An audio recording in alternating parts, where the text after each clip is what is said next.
as we have already studied about the single rotor system, in this case, we'll study the critical speed of multi-rotor system. Now, as you see in this diagram, there is a shaft having bearings and masses M1, M2, M3 as well as M4. And the distance they are bending is Y1, Y2, Y3 and Y4. As we see, it will make a kind of a curvature. Now, in this type of rotor system, because they are multi-rotor, they will solve by two different methods. One is Reighley's method and second one is the dunkerley's method. Now let us study about Reighley's method first.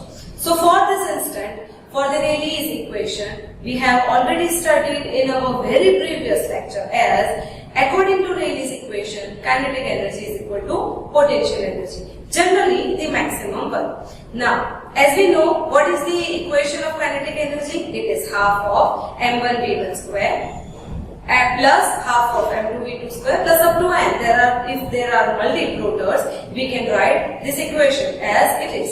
So here we can write half of m1. Instead of v1, we can write y1 omega c square plus m2 y2 omega c square plus up to so on.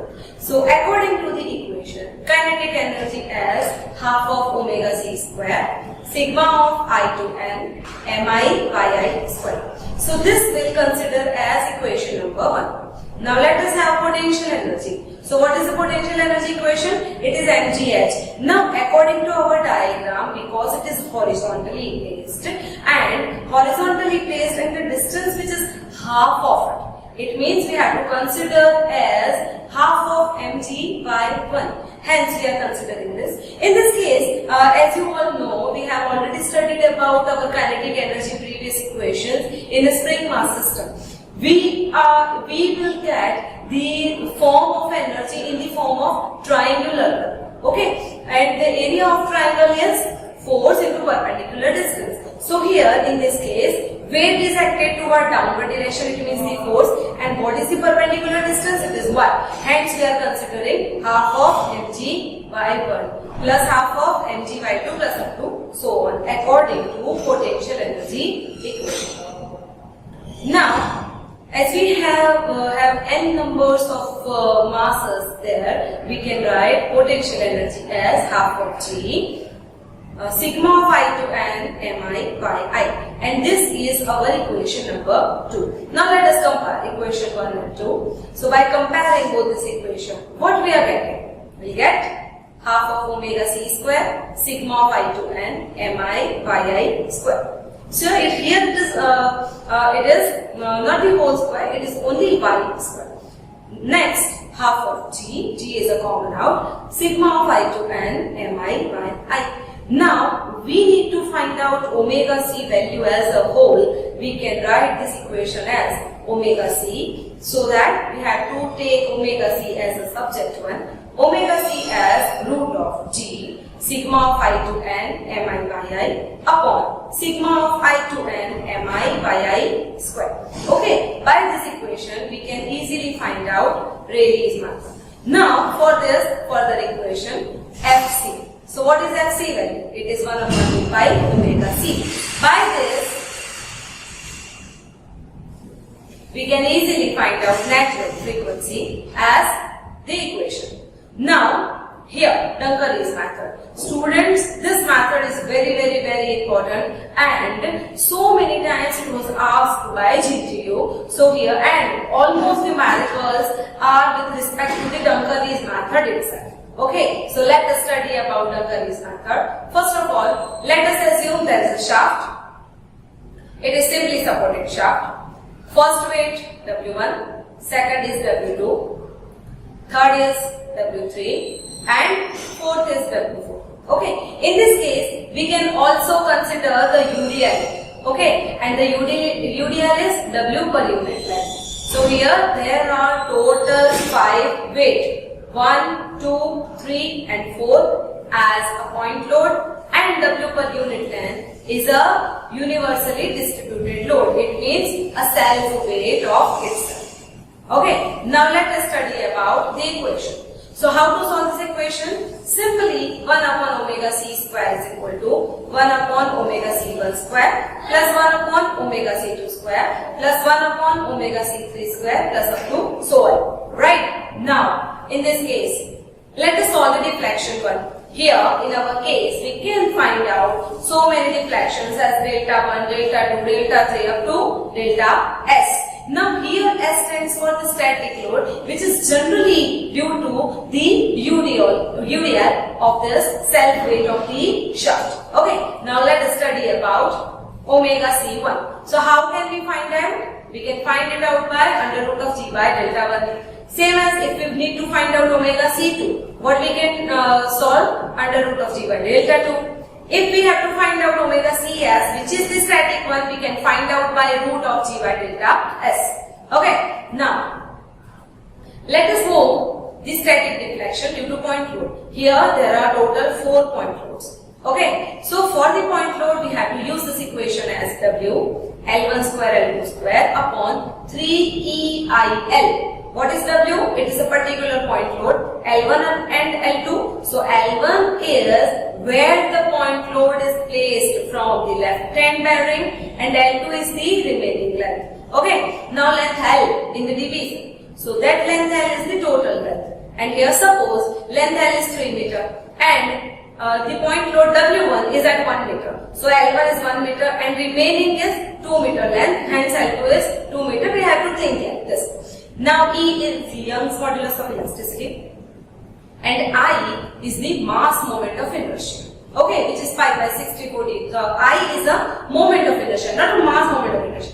I is moment of inertia and the value is pi by 64 d raised to 4. Okay, now let us consider static deflection due to UDL. So now if with respect to UDL we have to consider this equation as 5WL raised to 4 by 384EI. And here in this case we can consider W as weight W per unit length. Okay, so weight per unit length is W load. Okay, now here as we have already discussed, I is pi by 64 d raised to 4 and E is Young's modulus of elasticity. Now let us consider the numerical one. Here, particularly this numerical is solved by Dunkerley's method, and as we all know, this method is very simple. In this case, we have to consider the static deflection also, hence I am choosing this equation, I am choosing this numerical for you all. So in addition to it, there is the UDL, hence I am choosing this. Now, a shaft of 50 mm diameter, so here we can write D is equal to 50 mm diameter. So if it is 50 mm diameter, what we can write? 0.05 meter. Now length. So L is 3 meter, hence we have to write L is equal to 3 meter. Mass is 10 kg per meter. It means UDL weight, self weight of a shaft is given to you. It is 10 kg per meter. Okay. It is simply supported at the ends. Carries masses 70, 90 and 50 kg. So here M1 is 70, M2 is 90 and M3 is 15 kg. At 1 meter, 2 meter and 2.5 meter respectively. So there is a length given with respectively from the left hand support. It is given to us. We have to find out the natural frequency of transverse vibration. For the transverse vibration there is little bit modification and you have to remember that equation. Okay, now here consider E is equal to 200 gigapascal. Let us draw the diagram. The diagram has, there is a shaft, 3 meter length, point loads 1, 2, 3 as well as UDL. Okay, first load is at 1 meter away from the left hand side, second is at 2 meter and third is at 2.5 meter away. Okay, so now let us solve this equation. Let us have first weight 1 meter, the remaining length is 2 meter and load is W1. So if we are considering this, we need the value of I. And what is the value of I? It is pi by 64 d raised to 4. Let us calculate this value. We will get this value as it is, which is 3.067 into 10 raised to 7 meter raised to 4. All the data are in meter form. Let us have for mass sample. First of all, we have to find W1. And what is the W1 value? 686.7 Newton. Then we have to find out delta. What is delta 1 value? W L1 square L2 square upon 3 EIL. Here I didn't mention W1, W2, W3 because we are already considering the values for the delta 1 as W1. Okay, so here W is none other than the W1 itself. By putting all these values, we will get delta as 4.97 into 10 raised to minus 3 meter. So this is our delta 1 value. Right? Now let us have delta 2 value. So we have W2 and it is placed at 2 meter from the left hand side position. Okay, so let us have the equation. M2 is 90 kg. I we have already find it out. Omega 2 is M2 into G. So here we will get 882.9 Newton. Here delta 2 is WL1 square L2 square. Remember student, L1 and L2 will change accordingly like W1 and W2. Okay, in this case what is the L1? It is 2 meter. What is L2? It is 1 meter. So hence I write 2 square 1 square. Okay, and by putting all this equation, what we will get? We will get 6.39 into 10 raised to minus 3 meter. Okay, now let us have the another W3. So what is the W3 value? So for this W3 value, we have M3 which is 50 kg. So find out W3, it is 495 Newton.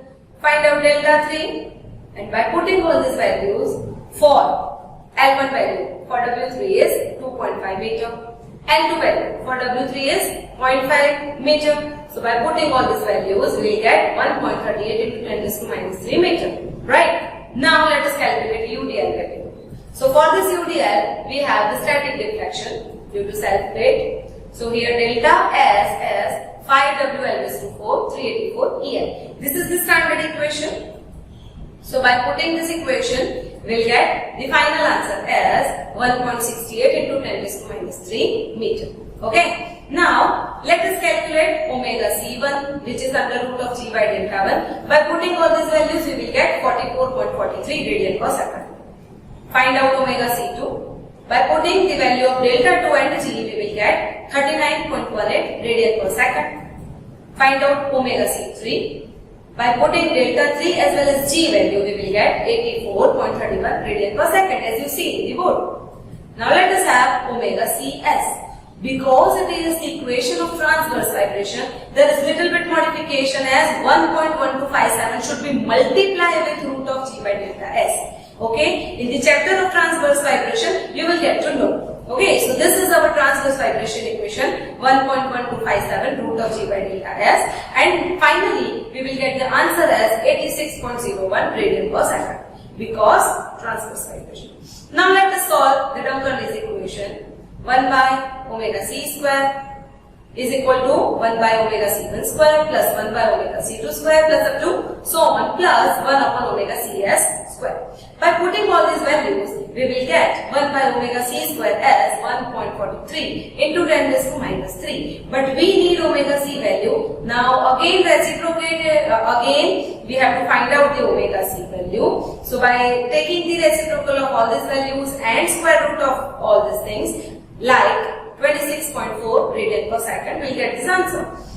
Now, if we want to find out the natural critical frequency, it is Fc, and by putting the values of omega C in our equation, we will get 4.202 Hertz. Okay, so this is the simplest type of numerical and equations as well as theories. Okay, if you have any query, feel free to ask me regarding this. This chapter will contain maximum 15% weightage in your GTU, and this chapter is a little bit very smaller than any other chapters. So you have to practice more and more on this theory as well as numerical so that we'll get good marks. Thank you so much, students.